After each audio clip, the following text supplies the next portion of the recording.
So do her enemies.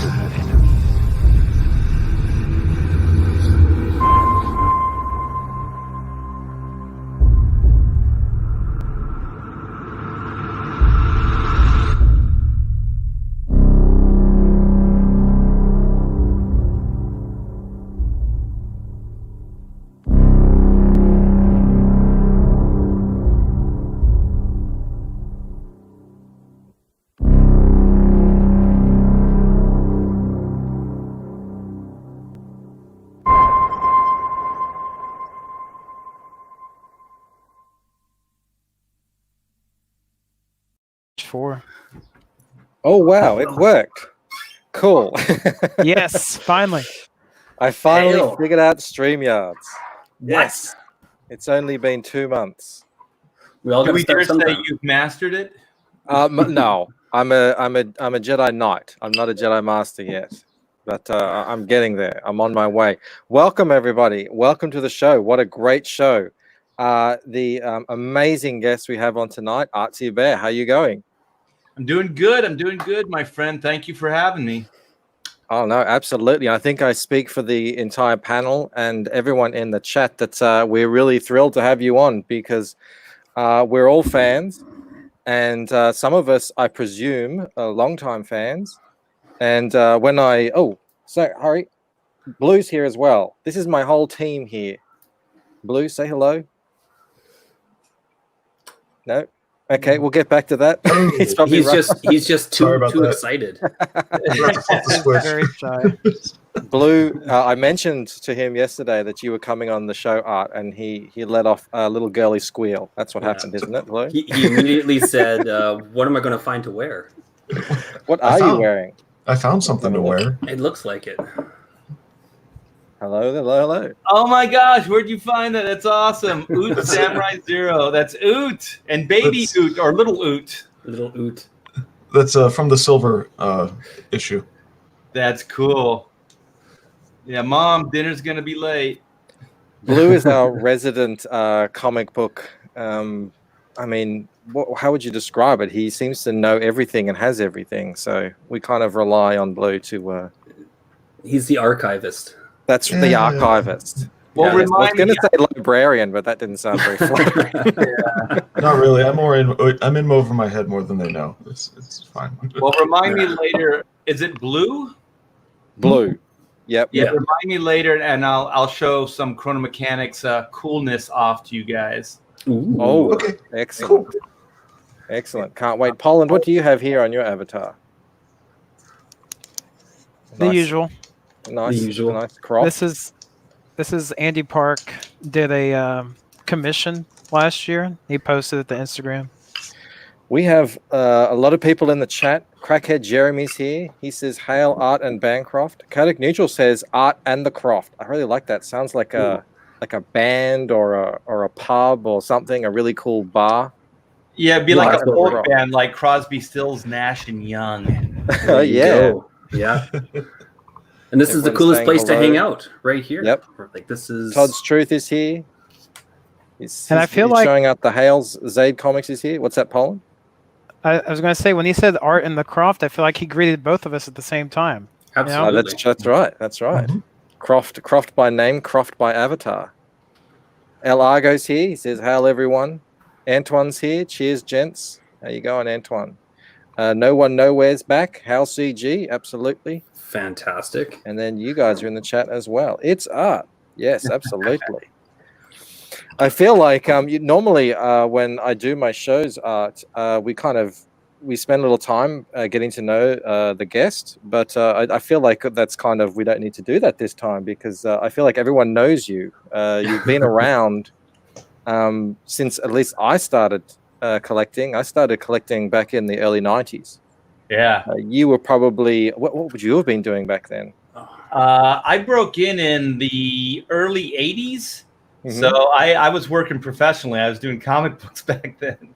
You were inking X-Men, and you were there working with the Image guys at the start, weren't you?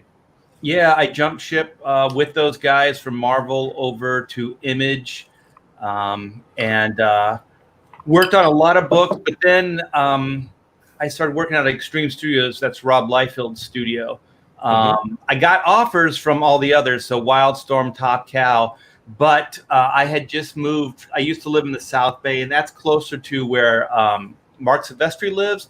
So I was going to work out of Top Cow, and I was supposed to ink Cyber Force for that year. But my wife and I moved more, I guess it's east, like I guess is it northeast from there, and we bought a house. So I lived closer to Extreme Studios. So I decided to take Rob up on his offer. And I'm exactly like you. I can walk home from where I work, so I like to live and work close. I hate long commutes.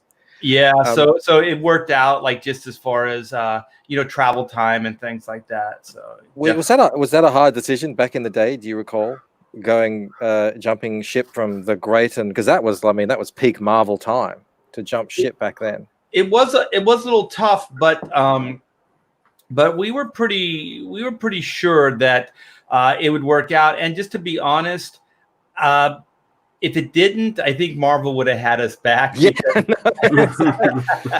Well, no, go away, Todd McFarlane.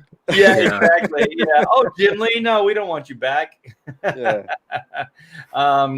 So it was a little nerve-wracking at the time, but I tell you, like when I first left Marvel, what I was supposed to work on and then what happened was two different things. So the first year of Image Comics, I was supposed to ink Cyber Force and work with Mark Silvestri, so ink over Mark Silvestri's pencils, and I was supposed to do wet works with Will Spertasio.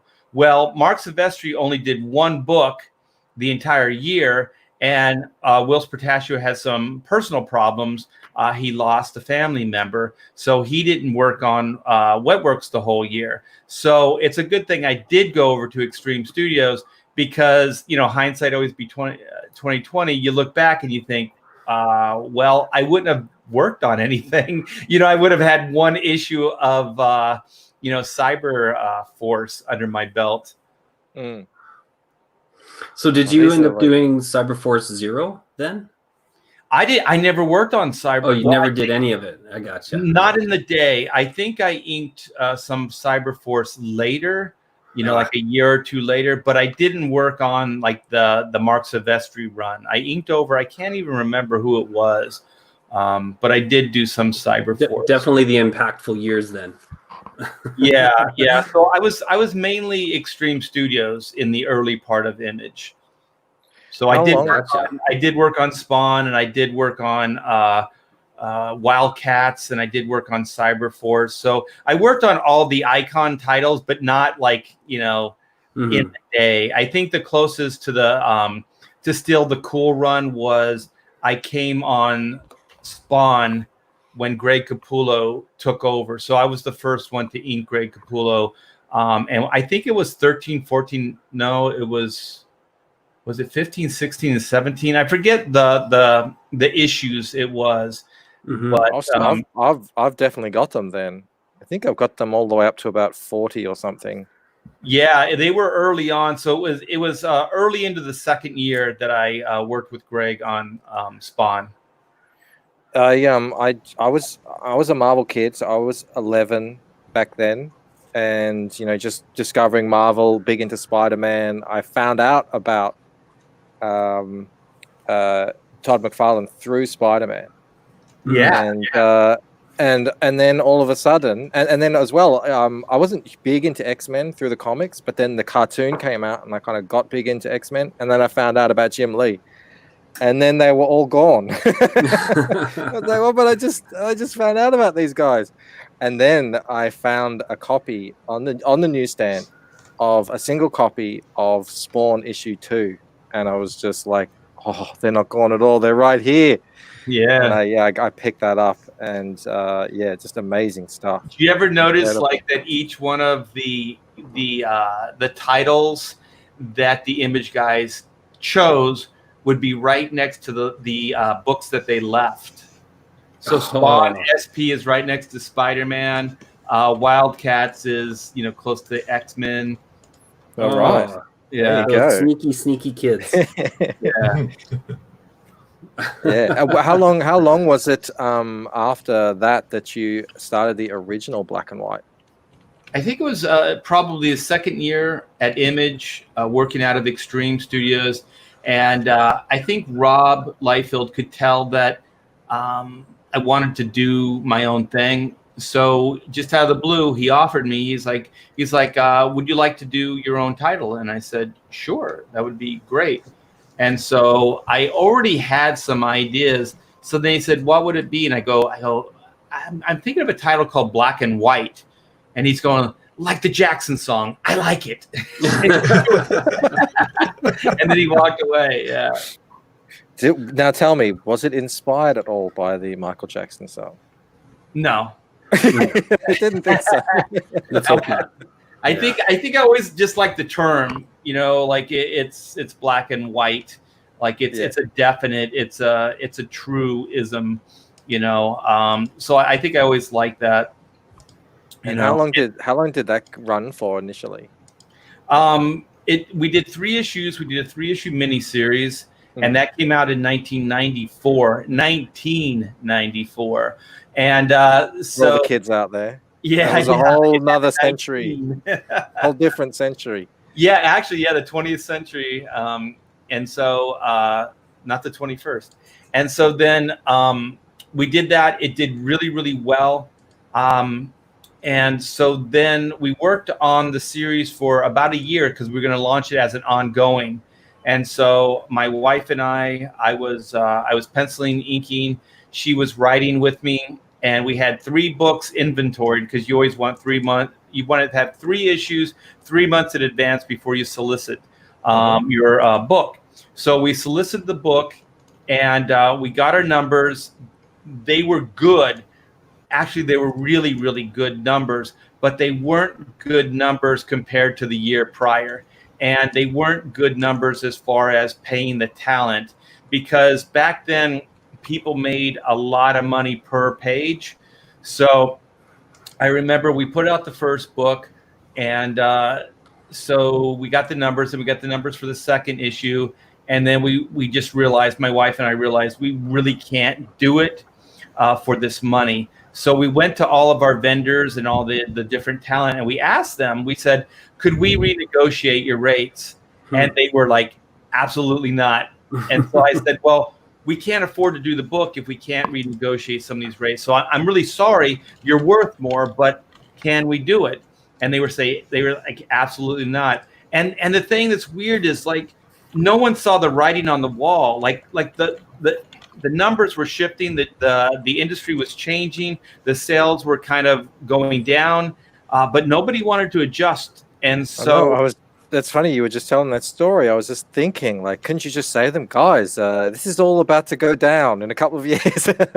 Yeah, well, I saw it. Some of the other people that I was friends with, we saw it, but nobody wanted to renegotiate just to keep things going. So they were all or nothing, and a lot of them got nothing because they didn't adjust and they didn't shift. So sadly, only one of those issues came out. I still have 2 issues inventoried in the Thibert vault somewhere. And so they may come out at some point. I think they definitely have to. Come on. Yeah, so then after that, I tucked my tail, if I had a tail, between my legs and went back to Marvel Comics, and had to eat a lot of crow, rightly so, because we kind of left Marvel high and dry.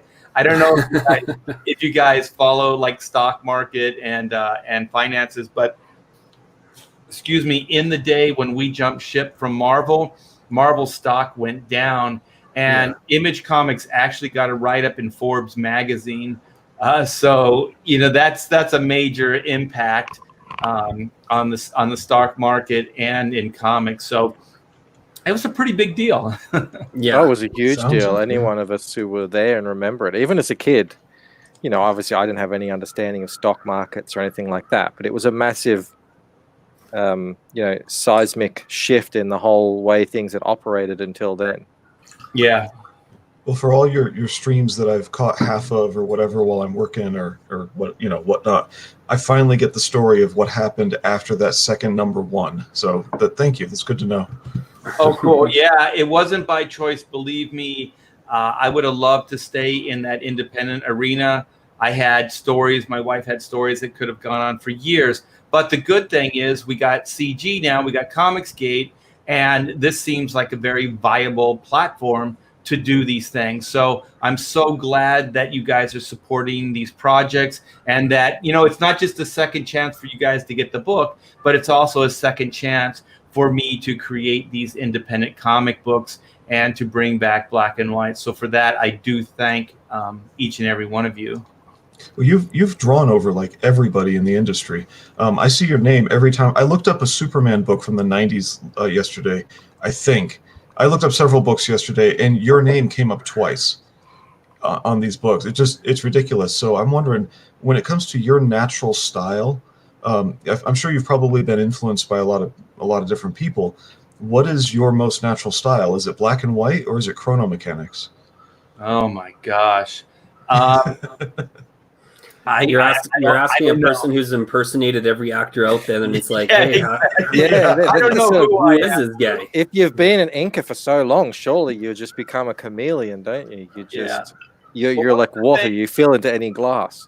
Yeah, one of the things I saw early on, because I'm a big music guy, is I was a big fan of David Bowie, still am, actually. And so he would reinvent himself every decade or so. Mm-hmm. And so it always kept it fresh, it always kept it interesting. And I knew that stagnation was death.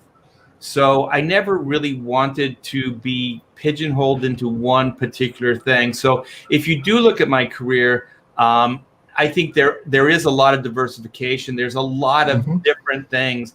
And there are a few things that I did add to the vernacular of the art form, and I'm very proud of that. So there's isms.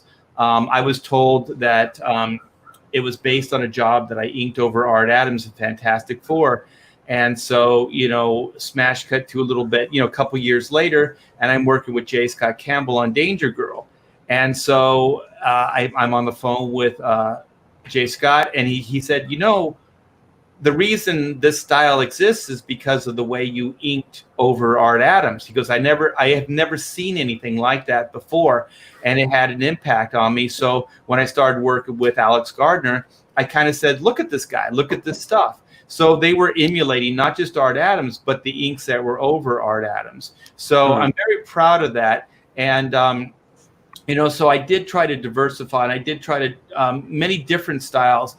And I don't know where they come from.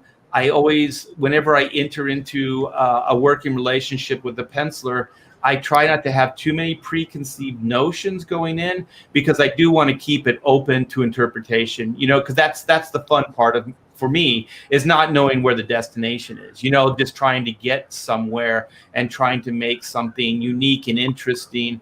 And so that's what I always strived to do. That is super cool. Nice.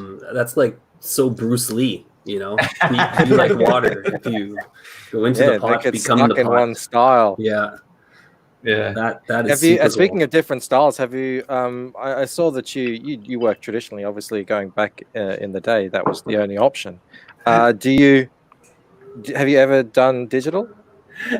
Who said my daughter? Wait, I'm sorry. My daughter just. Who sent this to you? Trish. I don't know if you guys can see this, but this is my first prom in high school. Oh my goodness!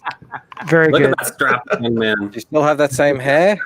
Oh well, you can see I obviously have hair, but I don't have this hair. And look at that. That's a powder blue tuxedo, you guys.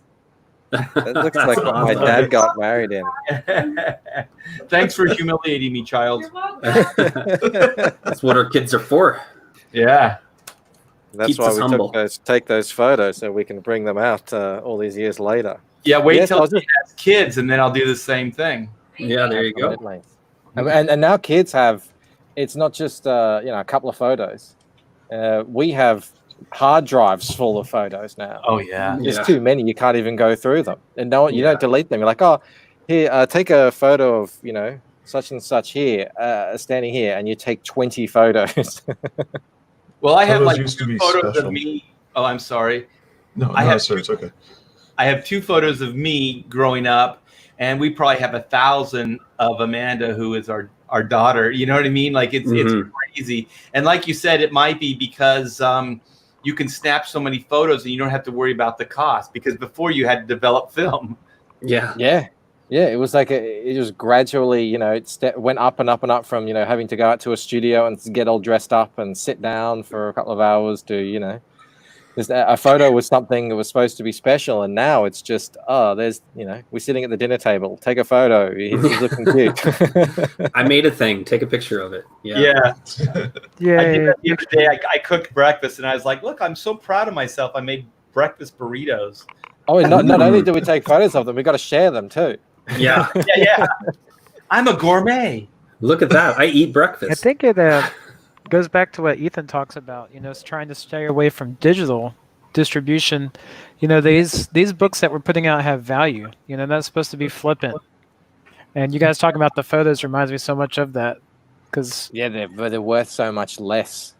Even though the photo quality is so much more. I mean, those old photos that we have of us when we're kids, they're taken on the film, and they're all 35 colors mil. off, and but they're more valuable because they're rarer. Yeah. Or they're more valuable to us. I'm personally. gonna start selling my photos, my 2 photos from when I was growing up. So going back to digital, have you ever worked digitally? With a tablet? Well, what I do, I have a Wacom, but I don't have time to kind of just play with things anymore. So what I do is, and this is for the campaign, the black and white campaign, I have a drawing tier. So I did this on a stream while I was working, and just hanging out like I am now. So I did this little doodle, and so then I scan this in, and then I kind of augment it and kind of work with it in Photoshop, and then I print it out. And so then, here's the printout on the back. So this is like my Photoshop redraw. And then I work with a light box, and I flip it over, and then I just draw. So this is more like what let me see, the light is hitting it. This is more like what the finished drawing will look like. Interesting. Wow, that's a cool. That's process. a technique. I've never seen that before. So the reason I like digital that way is because when you draw, if you want to move something, you have to completely erase it and then redraw it. But if I draw it really quick and then scan it in and then put it into Photoshop, I can cut and paste, and I can move things around. So if something needs to be repositioned, I can do it relatively fast and easy versus having to erase it and completely redraw it. Tricks of the trade. Oh my goodness. Yeah, guys like me, I started drawing when I was a kid, obviously just with pencils and a little bit of inking, but nothing serious. And it was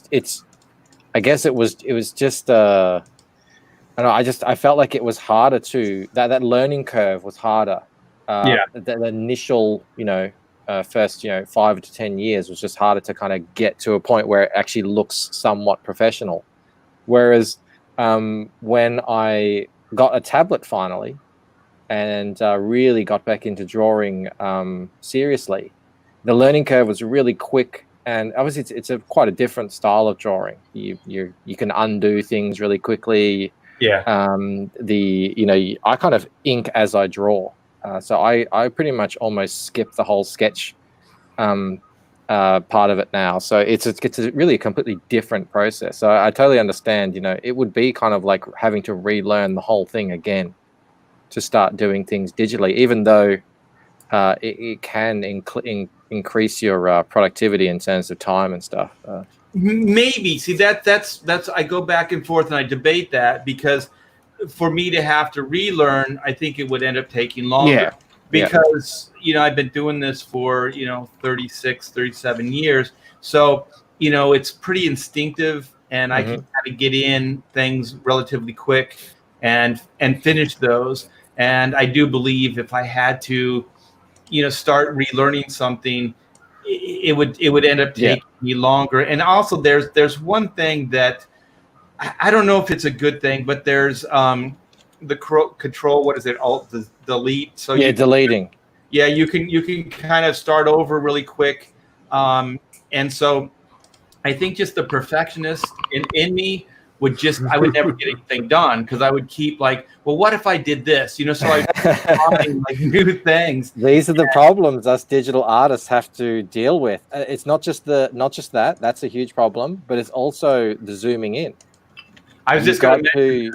You can't just keep zooming in because you're just going to get lost in details that no one's ever going to be able to see because it's not going to be printed at that size. The other thing too is you've already incorporated, everything that kind of comes up as we progress, it's just something to incorporate into our lives that makes what we're already doing, what we're already proficient at, easier. And it sounds like you've already done that. You do your sketch, you put it into the system, you move it around a little bit to kind of get what you want, and then you dump it back out in order to incorporate it back into your process. Right. Yeah, I always thought like technology. I'm not a technical person. Like I have friends that if it's like the new shiny gizmo, they're all over it and they learn and they adapt to it really quickly. But I've always been one of those people like if it can enhance my life, it betters my life. If there's a logical reason for it, I do it. So like even computers, it wasn't until I had a purpose for it that I embraced it. So I think like for me, maybe I'm just more practical that way. So when there's an actual reason, a practical reason for me to do these things, then I'll embrace them. So, I'm there. I never say never as well. So I'm not like one of those people who's like, I hate technology or anything like that. It's just, it kind of has to work for me. You know what I mean? It has to benefit my life and make things faster or easier or more beneficial. It's like the only reason I'm on social media is because it's kind of a business platform. Because I have friends, I stay in contact with friends, family, all that stuff. I don't need social media to do that. You know what I mean? I do it mainly for business. Mm-hmm. And also, if you've got 37 years of muscle memory that has been working and succeeding, and everyone's praising, you don't want to throw that away. Yeah, it's been paying the bills up until now. I don't know if you do art streams, but sometimes I used to catch Ethan's drawing streams, and he just inks over these lines that are barely even there, and I'm like, where is all this coming from? Exactly. What is happening here? So that talent, that comes from decades of doing.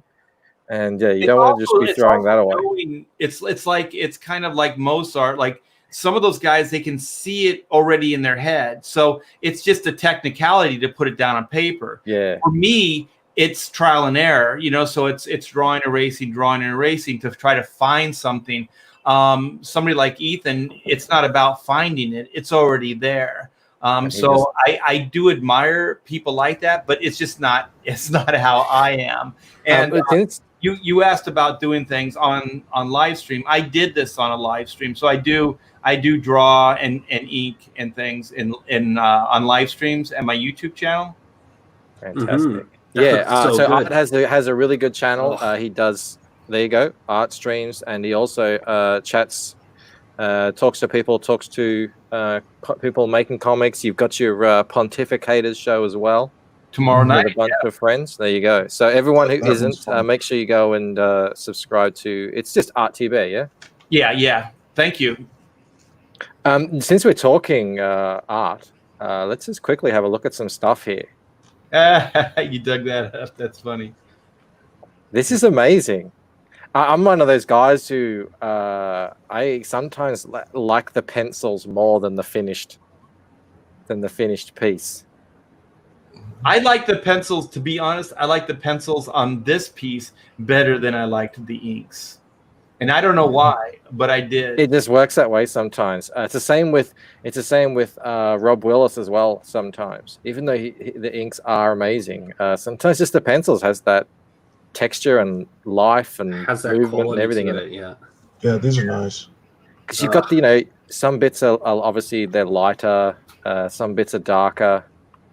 Yeah, this is just fantastic. Now, if I remember correctly, and so correct me if I'm wrong, please, Mr. Thibert. This is one where you did the main two figures, black and white, first. Then you went to the computer and moved your head around and stuff. And then, after that you penciled in everybody else, or did you use the computer to move the robots around as well?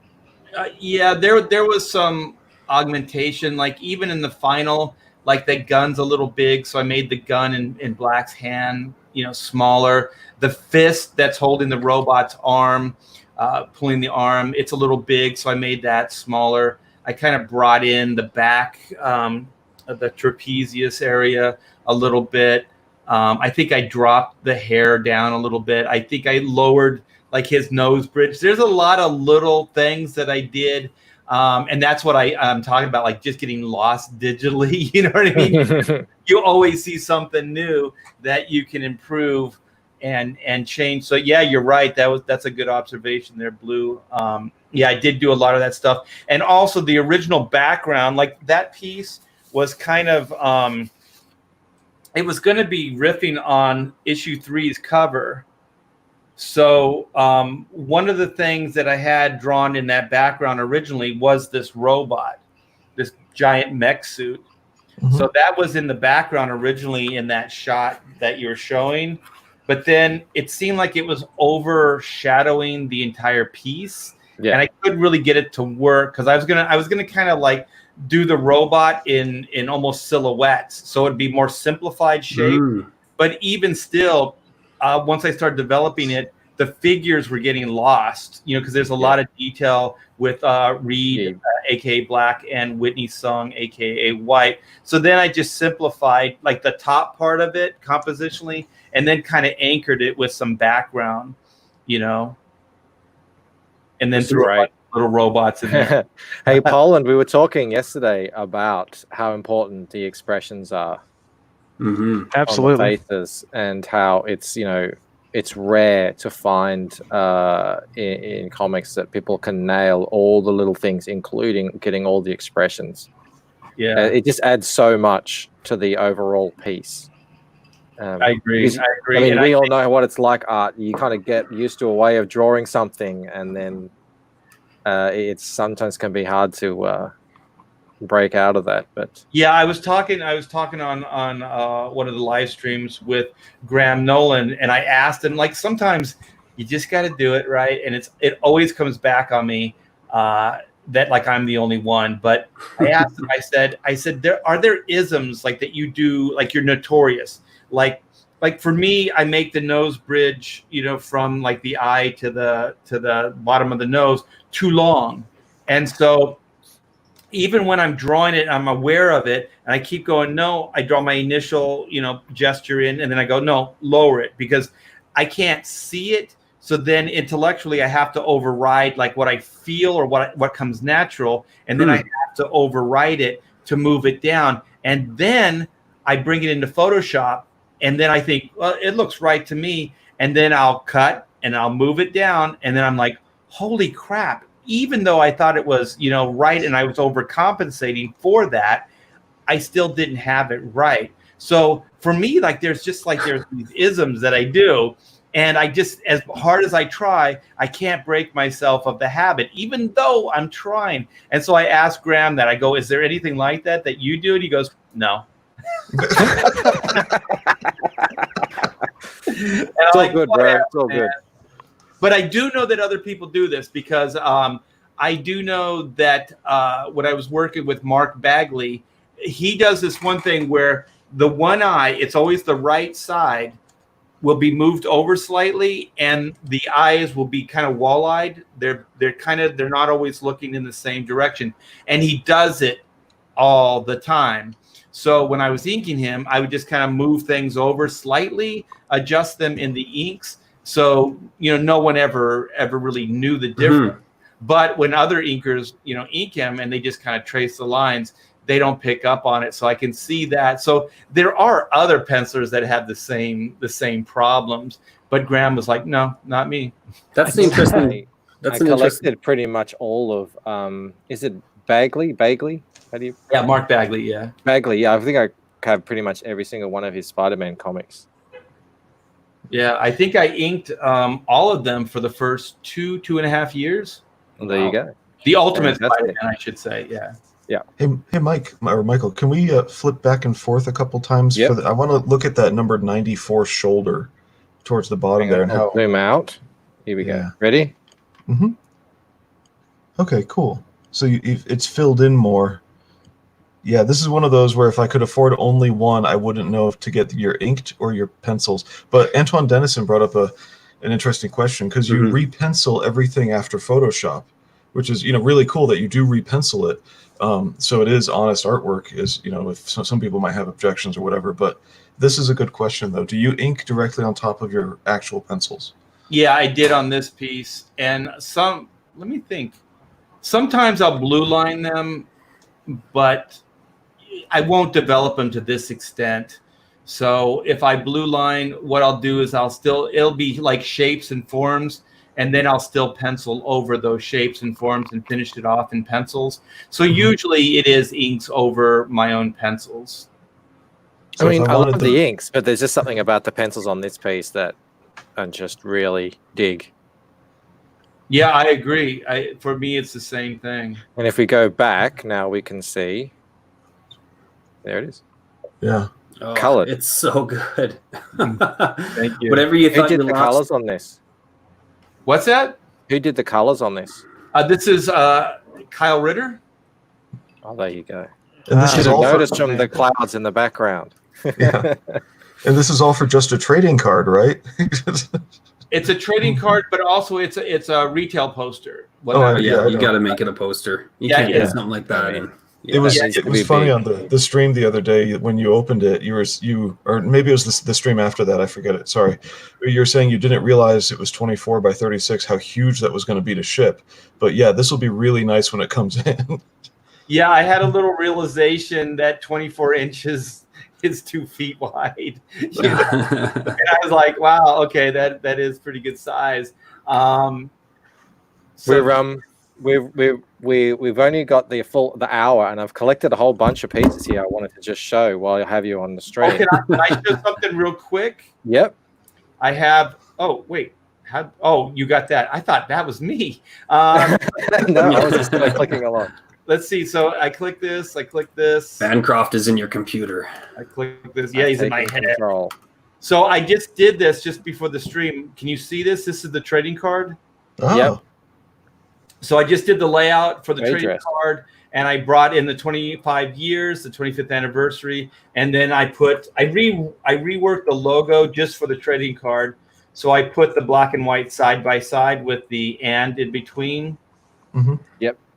So How does that feel to have a 25-year anniversary of your work? It feels pretty cool. It feels really good that it's the new version is being supported. The 90s were what the 90s were, but it's nice to come back because you never know how people are going to respond to things. And you guys responded big time. And the 94 is the year the book originally came out. So that 94 on that robot shoulder is that year. Cool. There you go. A little bit of inside baseball there. Yeah. So thanks for letting me share that. Oh, Is absolutely. the poster going to have the logoing, or is it just going to be Virgin? I think I'm going to do it Virgin, but I'm also playing with some of those lithograph prints where they have like a border on them, and then they have the name that's in the border versus like in the artwork. So I'm thinking of maybe doing that as well. How do you guys feel about that? Like, do you like your posters with the name of the comic in the art, or do you like it in the frame, or do you like it not there at all? I don't mind a name. I just like it to be unobtrusive. Like in the trading card, the what do you call it? The scope logo is really close to black, and maybe a little further from his head would be okay. But the clouds are really cool. So I understand there's a lot of artistic choosing of where to put things. I do prefer Virgin. Your Vampirella cover, that's the one I got, was the Virgin. So just because there's that, okay, there's my vote. Yeah, I don't mind either. It really comes to how it's handled. I thought that Ethan's logo was too big on his posters. So I don't mind it being on there. It just needs to not kind of draw the eye to it. It just needs to be like, if someone wants to know kind of what it is. Obviously, if you're buying the poster, you know what it is. So like, I don't mind Virgin at all. As long as it fits, it's nice and balanced in the thing. I have a poster on my campaign that does have the logo on it. But I feel like it's sort of in a place that kind of is asking for a logo to be there. But it all comes down from art to art.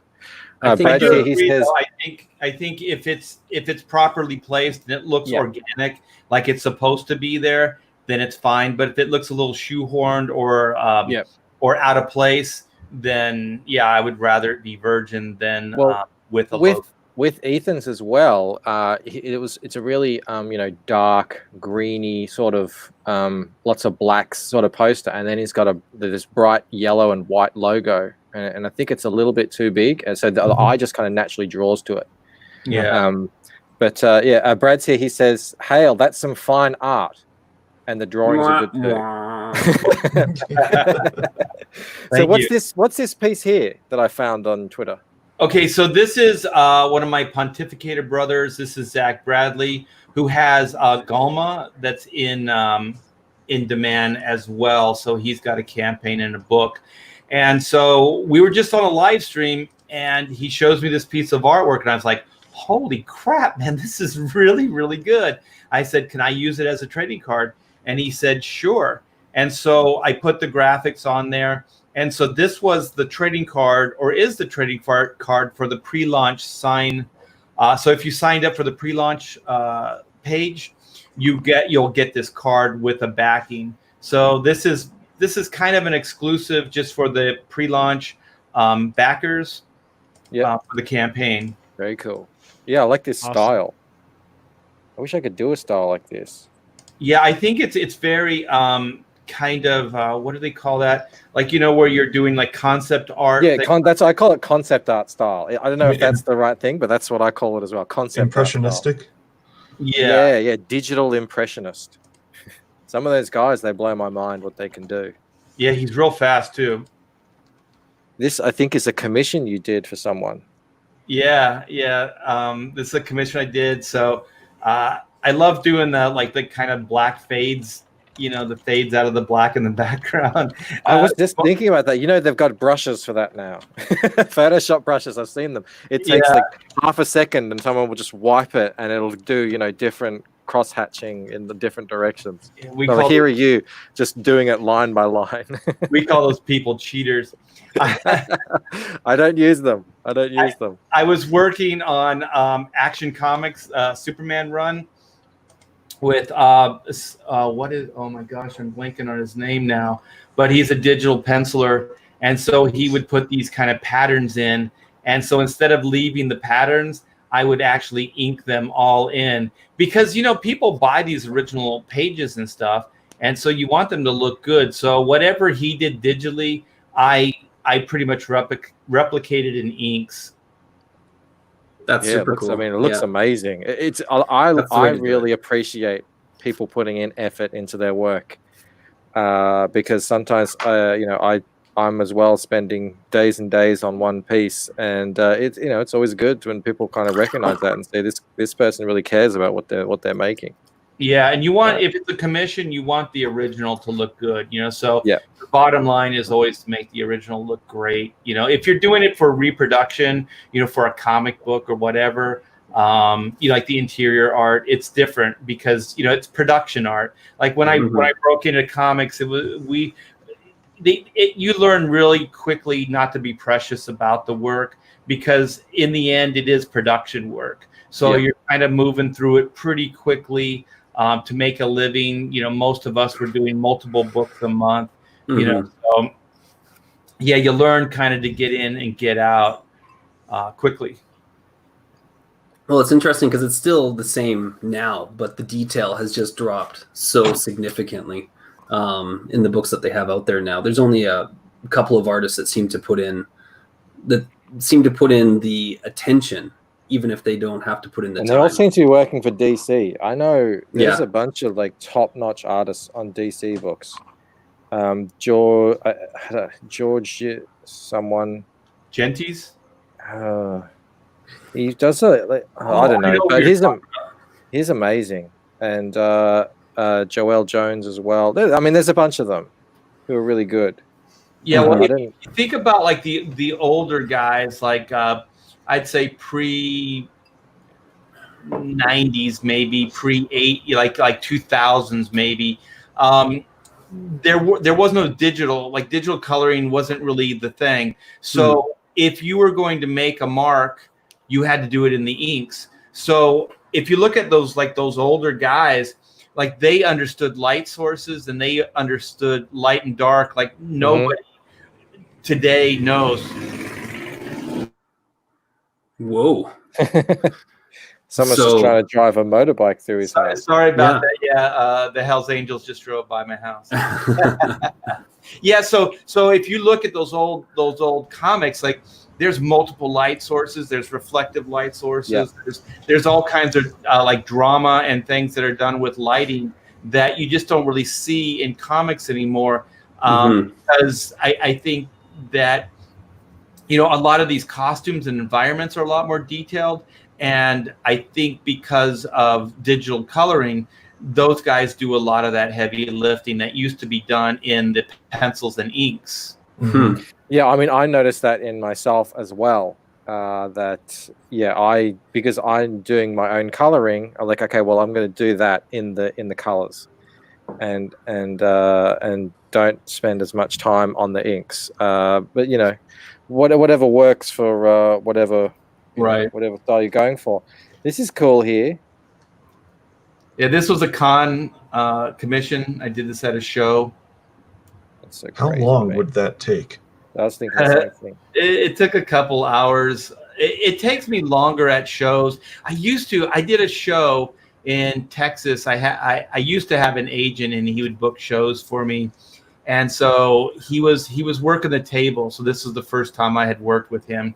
And so I got my head down, I'm working, and he's just booking commissions, right? So I can work, and then he could handle the business.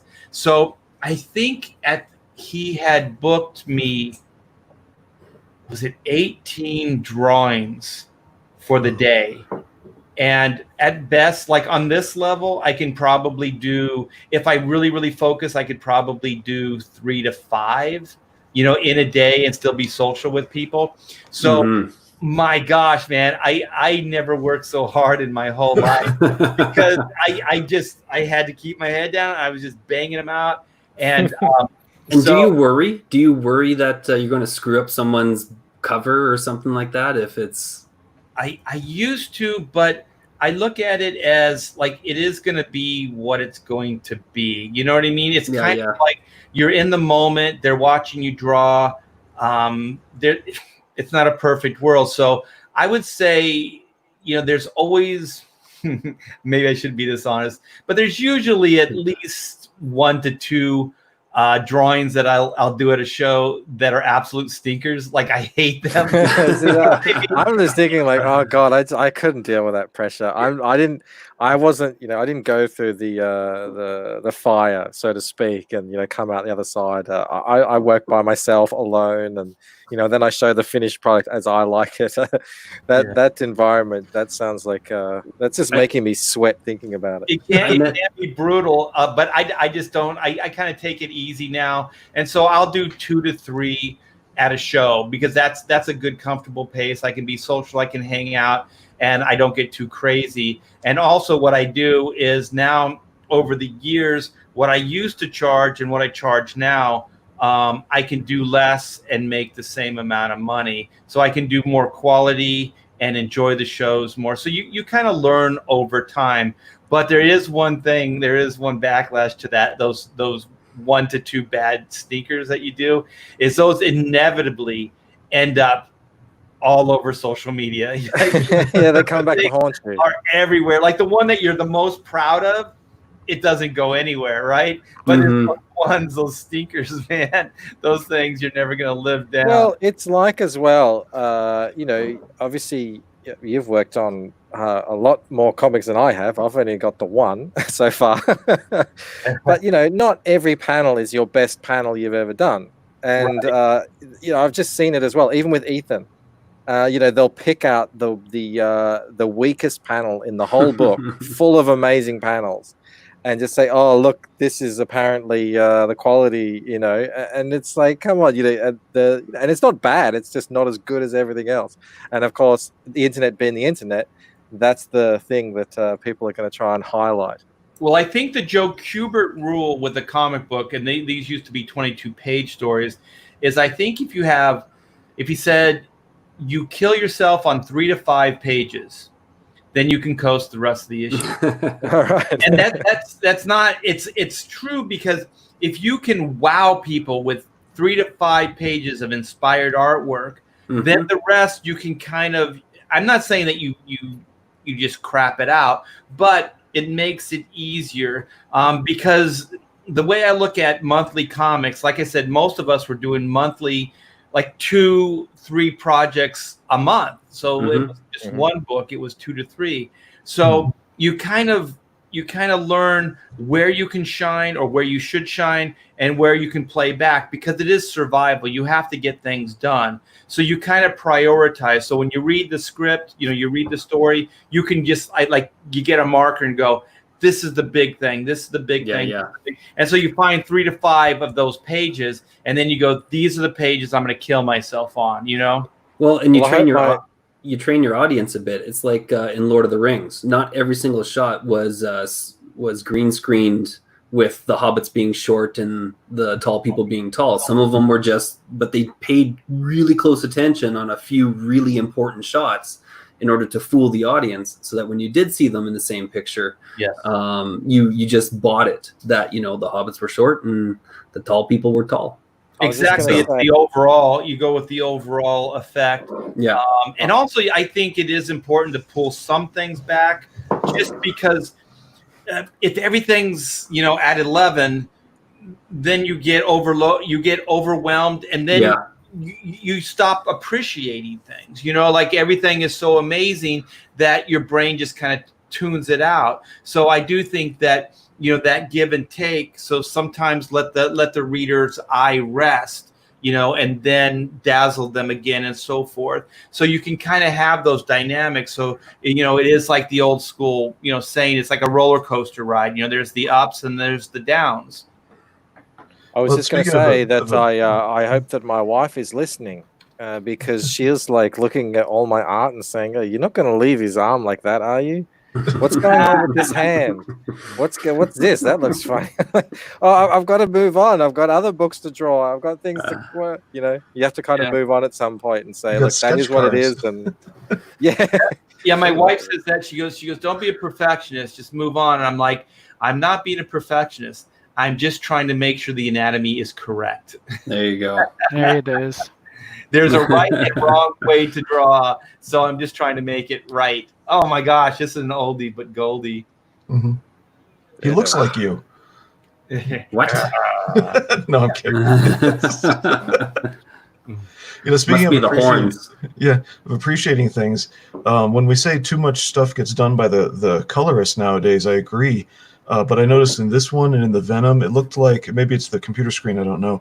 It looked like you used a little bit of gray marker, which is fine. It's no crime, but you still incorporated the cross-hatching for your shading on the Venom. And there's a lot of us who appreciate that. I think it's not just because I cut my teeth on when I originally got into comics on my own, you know, as an adult, but having to back issue some stuff.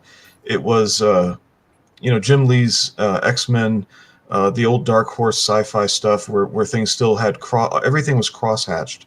The Crow, Sandman, you know, that's that stuff. You know, James O'Barr. And so when I saw the computer coloring that's current, and where there's very little of any shading that's done in inks, you know, there is a great appreciation there for when, you know, old school guys like you still do it this way.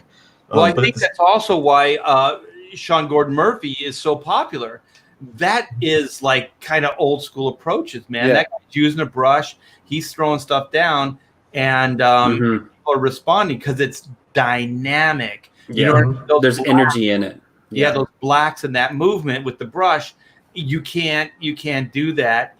I don't think you can do that digitally because it's like it's just you're in the moment. I say this, and I'm going to copyright this, and I'm going to keep saying it so everybody knows where it came from. When you pencil and write, it is a process. It is trial and error. Like writing is rewriting. Penciling is trying something, erasing, trying something. Inking is a performance. You're in the moment. Whatever goes down is down. It's permanent. You can't really erase it. So that's why I like it, because it's like it's rock and roll. It's a performance. You know, you're out there on stage and you're jamming. Whatever you give, that's the performance for that night. So whatever you throw down, that's it. And I think it was Blue that was saying markers. I don't use markers. No, that's not markers. Ink wash. Yeah, that's ink wash. Oh, no, cool. Nice. No, I ran into Dave Beatty a ways back, and he had a Batman that he had just in his stack at his table, and I grabbed that one. It's actually done with markers, and it looks to me it looks better than a lot of the computer stuff out there. But he did use gray marker in addition to his blacks, so it's a different skill, and he didn't crosshatch in it. But I still respect it. Yeah, I think it's like I said about technology. I'm a very practical person, so if I go to a con, all I have to do is pack this, you know. I just need a brush, and I need a bottle of ink. You know what I mean? That's my weapon of choice. So have you seen these guys like travel at cons? Oh my goodness! Like they have a whole carry-on with just markers and all the different tones and stuff. Oh, they're Copics. Yeah, all the Copics and stuff, and it's like that's high maintenance, man. I don't work that hard. Channel 1. Well, we've been just geeking out so much over your art that we haven't spent much time talking about Black and White Remastered. So I'll just very quickly scroll through it. Obviously, you know, it looks as amazing as ever. This is the this is here. You can see here you're redoing some the Greg Capullo variant, which sold out really quickly. I see you had you had some originals from the last campaign. That's what happened there. You had 20 left or something. Yeah, it was like the Greg Capullos. We had 130 left over from the original campaign. So I thought that would be enough to carry us through this campaign, but it wasn't. So we moved out pretty quick. I think we have 11 left in the Killer Bot tier, but that's the only place for right now that you can get that original Greg Capullo variant. So I think we have 20 left, and we may be bringing those out later in the campaign. But if you stop right there, we have the original, which is the one with the logo, and then we have the variant of the variant, which is a virgin cover. So no logo, no typeset, no anything like that. And I think it looks pretty cool because you can see the helicopter at the top of the building, and compositionally, there is a lot of room up there for a logo, but it kind of looks cool without it, I think. Yeah. No, absolutely. Yeah, awesome. So we did that so people could get the Greg Capullo cover artwork, because that's the only way, you know, we were going to be able to do that. So we will go back to print on that virgin variant. Yeah, don't believe the hype. CG crowdfunding, it's not dying. It's getting bigger and bigger. Well, everyone seems to be getting, like, all the big guys seem to be getting huge numbers on their campaigns, and you know, everyone all the way down to people who are just starting out are getting big numbers. And this is a second chance campaign, and you know, you're already up to 18,000, 285 backers so far. You should give that a refresh. Oh, should I? And while he's doing that, I'll just say what I love about these there you go, got another one. What I love about your projects, and I love about Frega's stuff, is that you know, CG is about trying to save what was amazing about the 90s, and if it's considered like this arc, we got your guys' projects from back in the day coming forward with us. You know, the stuff that we love from the 90s. It's not that we're just abandoning it. We're bringing it with us. You know, the fans get to have that piece of something that they got excited for when they were you know, an 11-year-old kid walking into the corner store and seeing something on the rack, and it's like, this is moving forward with us. We're not just abandoning everything. We are taking the best with us. So keeping the tradition going, keep moving forward. And thank you for those words. And also, like with Ethan, Dan Trega, and myself, that these are also second chances at drawing these characters. You know what I mean? Like so most of these are 25 years. I think Cyberfrog is 25 years as well. Yeah. So, you know, this is us 25 years better. You know, we've learned a lot over the years. So we're coming back on these old IPs, you know, different artists, different creative mindsets. And so I'm finding it a ball, and, you know, to work on these again. And one of the things that I was going to originally do with Black and White is I was going to try to do a more current sensibility on the book. So a little bit more cynical, you know, a little bit more like Reed Blackett is a little bit more cynical. He's a little darker. He's brooding, you know, kind of like a more contemporary hero. And then I was talking to my writing partner, who's Taylor Grosso, on this. And this is before we started working together. And I gave her the original miniseries, and she goes, you know what? The tone of this book is absolutely amazing. Like, you captured like the 90s. It's fun. There's all these different elements. And she said, I wouldn't change a thing. I would keep the sensibilities the same. And I would just, you know, we would just kind of add to it. So originally it was just going to be remastered, and then we ended up rewriting the entire thing. But we kept that core, those 90s sensibilities and what the characters were intact. And perfect. So I think it's this neat hybrid of, you know, where it was in 94, and then with the new, you know, with all that I've learned over 25 years being brought into, you know, this version, the volume 2 or the volume 1 version of that 94 series. Well, I mean, this is what crowdfunding is. You know, it's giving opportunities to people that they weren't there. You know, back in the day, you had to get a publishing deal. You had to have a publisher, and it came with all that kind of, you know, the strings and all the stuff that came with that. And now we have this technology, and with the technology, we've created audiences and have shows, and there's this whole cottage industry going.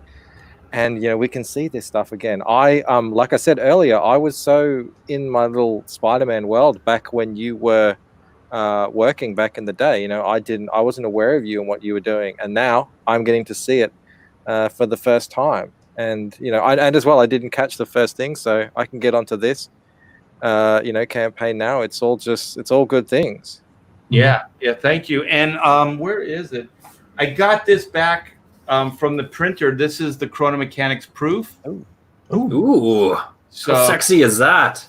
Yeah. How so awesome. we got this. There's a couple notes that we're going to make, but this is the proof of the actual comic book. So just to let you guys know, you know, it is moving forward.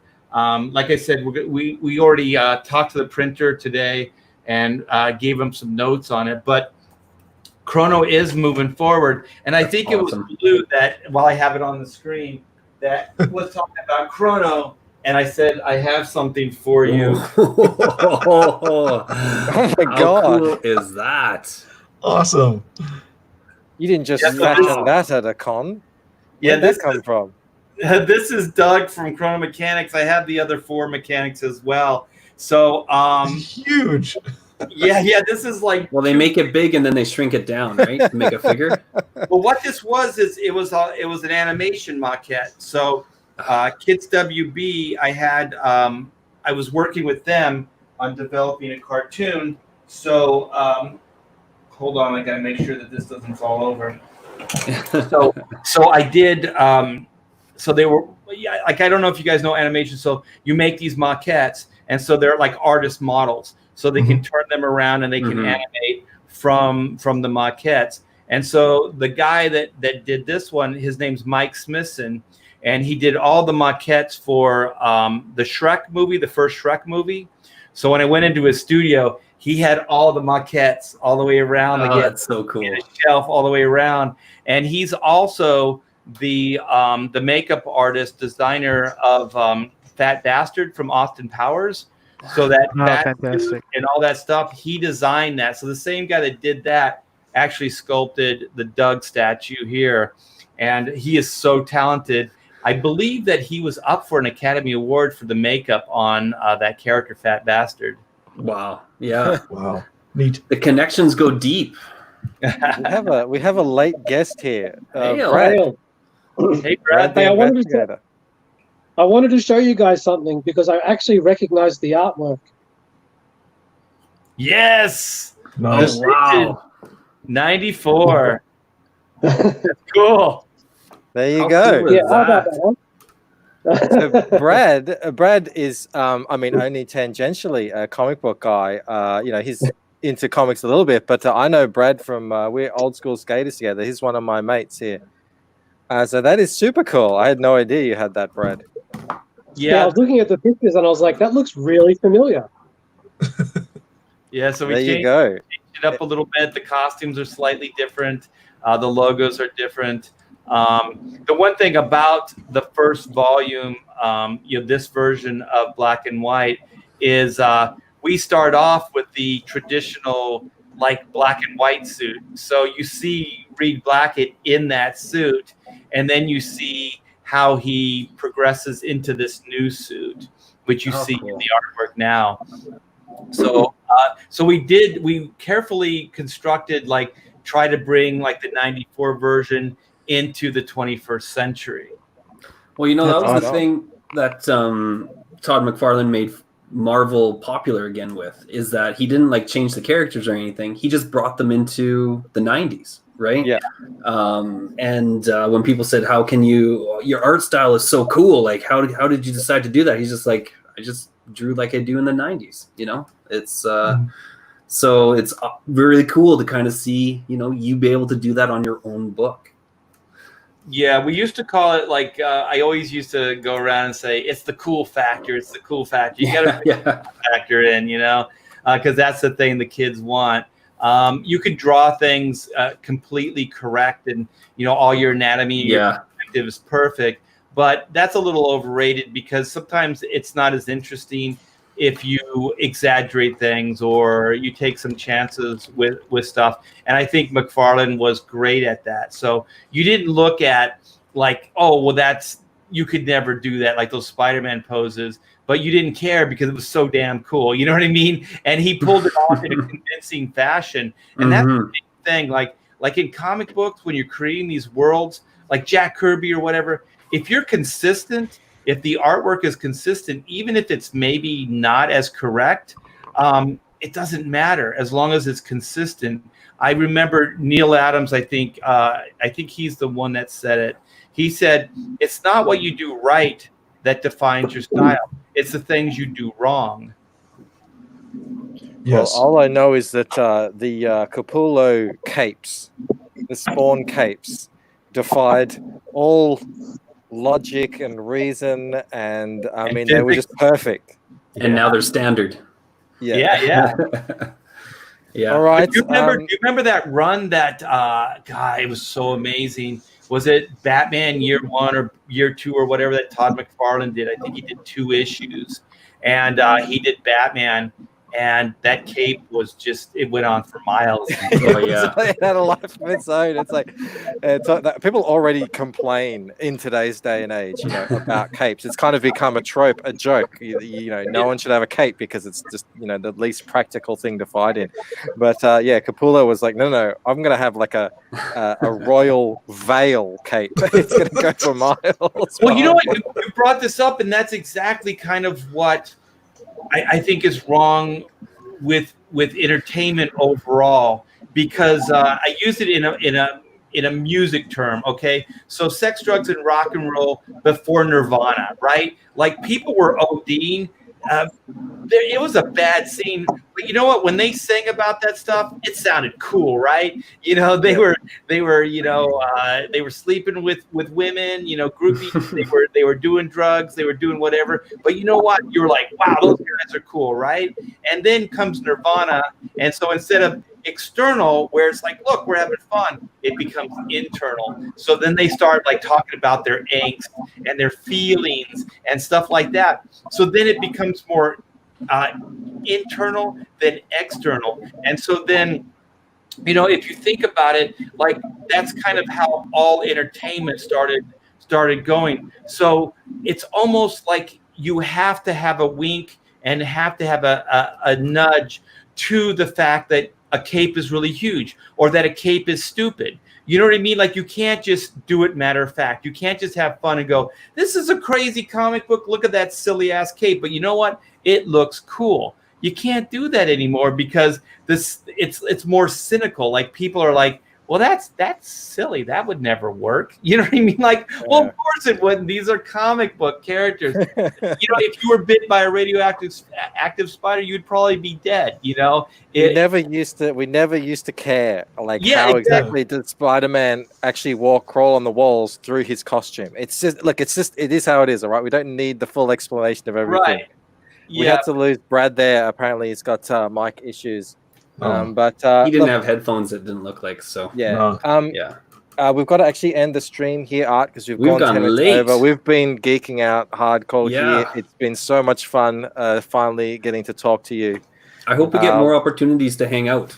This has been a real highlight for me, having this channel, having you on today. This has been fantastic. So thanks so much for coming on. Hey, no problem. And anytime you guys want to hang out, I have a YouTube channel as well. It's just my name. I usually at least 3 to 4 shows a week. There it is. And already ready. Yeah, we just had Florida Man on himself. We had that was a good show. The day before that, we had Graham Nolan. You know, we have people bopping in and out. So it's good fun just talking about comics, having, you know, celebrating this art form. You know, and the best thing is just hanging out in the chat with you guys. Some days, all I do is just I turn on the camera, I go live, and I just read the chat. You know what I mean? Or his daughter tells work horror stories, and they're hilarious. Yeah. What is that? It says coffee shop nightmares with Mandy. Yeah. Well, I don't usually get to catch them live, and always have to catch up afterwards. Everyone says this is a great stream. They love you, Art. Obviously, big fans. And Crackhead Jeremy says Pontificators is an awesome show. Mm-hmm. Yeah, and I've seen that you guys have actually spoken about the Lucent a couple of times too. So thanks for that as well. Yeah, it's a good looking book. I didn't get to say that, but Michael, it is a good looking book. So are you writer artist or? Yep. I'm one of those crazy people doing everything. Cover to cover production. You're doing the colors, right? Because I heard you talking. Yeah, colors, line art, writing, everything. Beautiful. I'm all new to this, so I'm all self-taught, kind of just, you know, I'm an old school comic guy, but I never made a comic before. So this is, Let's take some time for Michael to humble brag a little bit longer. I feel like did we do a show, or was I on a show that you were on? Because I do remember talking about like these pages, because that shadow of that was on Pontificators. Oh, okay. Because man, I was like, it's really subtle, but you're kind of starting to ease into establishing the character, you know, and then you keep going, and then you see, you know, this pulled back shot here, and then you go so good. Up. Yeah, it's really good. It's very cinematic. Yeah, thanks, man. That's cinematic without being decompressed. Right. Sometimes you got artists that get a little too decompressed in their artwork, and they take an entire page for something that should have been like 2 panels. Yeah, but it's a struggle, and I've had to learn all this stuff, and I'm still learning it. It's good talking to guys like you, because I get to like learn more things about, you know, how to make comics and stuff, being the new kid on the block. But we've got 4 days left on this, and it's at 22,500, which is incredible. So I always like to thank everyone, even though I know most people here in the chat have already backed it. So we're gonna hit 500 backers on this. I can feel it. I hope so. Yeah. And I'm still working busily, working crazily as much as I can. I need to get at least I'm going to get the line art up for the 25K stretch goal print. That will be coming up in the next couple of days. I've been finishing drawing Ella in that piece too, and she's looking really cool. It's the first time art that we're going to see Ella a bit more advanced as a character. It's sort of like a sneak peek of what she's going to look like in the later books. Yeah, so Michael, if you want to go on, you only have 4 more days, so just DM me, and if you want to come on, we'll do absolutely. Absolutely, I'll do that. Yeah, I'm gonna take some days off work and share. That'll be cool. And if any of your posse wants to come on, just invite them in, because you guys are all good. Cheers. Appreciate it, Art. Yeah. All right, Art. Again, thanks again. Thanks, Poland, Bandito, and Blue as well, and Brad too for popping in. That was so cool. How random. He's just an old. I've been friends with that guy for 20 plus years, and he's got some black and white there, and I never knew. If we were the Chrono Mechanics, Brad would be our Miguel. There you go. sweet Miguel. He didn't make it. What? Yeah. All right. As always, thank you to everyone in the chat. You're always fantastic. Thanks for leaving your comments and your questions and everything. We love you guys. There it is, right there. Go back black and white, because this is Absolutely. a part of Kongsgate history. This is us pulling the 90s along with us. And I'm sorry. Go ahead. No, I'm just saying, and Art's done it in good form. So thank you. And I didn't mention, but the book is done, obviously. So we have both versions. So we have my goodness, book. We have the standard and all the stretch goals. You guys, we have the patches. We have the trading card. Holy moly! Yeah, we have the button set. So everything's ready to go. And my wife wanted me to tell you guys that as soon as we print up the black and white cards, that's why I wanted to show you guys that earlier, that we are going to start fulfilling. So wow. Yeah, even before this is even done, you guys, before we even finally fund, we're locking you guys in. So no refunds, but we're locking you in. But the good news is you're going to get your book quicker than we originally had said. And how cool is that? I'm sorry. I know I'm taking some of your time here. No. We have we're going to be bringing in original art tiers. So wow. the original 94. I got another page here. Original 94. The first page of black in the book. So we're going to be making these available to you guys. And we'll be putting them up tonight. It depends on how tired we are. We're old people. Amazing. Well, there you go. That's just going to be incredible. I'm sure they're going to get snapped up pretty quick. Cool. Yeah. And thanks to all the backers, and thanks Michael and everybody else for all the support and letting me come on the show here. It's our pleasure. It's been our pleasure and our honor. And yes. This is fantastic. Everyone definitely get on this. You might have missed it on the first time. Don't miss it the second time around. All right, guys. Yes, absolutely. We will see you tomorrow, I think, at some point. I'm not sure exactly when, because I'm going to be going on to Couch Doodle, Dan Frager's channel, to shill a bit myself. Nice. So that's going to be a lot of fun. I don't know the exact time, so I can't say exactly when the show will be tomorrow. But considering we're coming up on the end of the Lucent's campaign, we're probably going to start having some party streams. I feel we've been waiting too long. I heard you, Blue. I heard you, Blue. You're like, yes. That was you, wasn't it? Well, bring me in. I'll party with you guys. I'll love that, Art. I will definitely send you a link. They go long. People come in and out, and we just have drinks and have a party and just talk comic books. I might have to actually drink this time. Yes, please do. What is that? Is that what we're going to break open? I just got this all the way from Kentucky. Oh, very nice. So I'm going to bust this bad boy open tomorrow on Pontificators. That's a long walk. And Crackhead Jeremy, he's giving us the smang that like button. Absolutely. He also says, "Awesome job, Art. You are a true legend." Absolutely agree. Oh, Ascension Cinema says let Blue out of the basement. Never. He's in there for good now. I'm getting used to it. Oh, and Chaotic Neutral is going to jump onto one of those streams. Yeah, absolutely, buddy. We got to. I mean, it's going to be a party. So yeah, we'll do that over the next couple of days, and we'll send off the Lucent with a bang. All right, guys, I really do have to go. I know. I've given you the most time out of anyone, and I was happy to do it. So we'll see you next time, guys. See you later. Cheers. Godspeed. Bye. Hail and well met.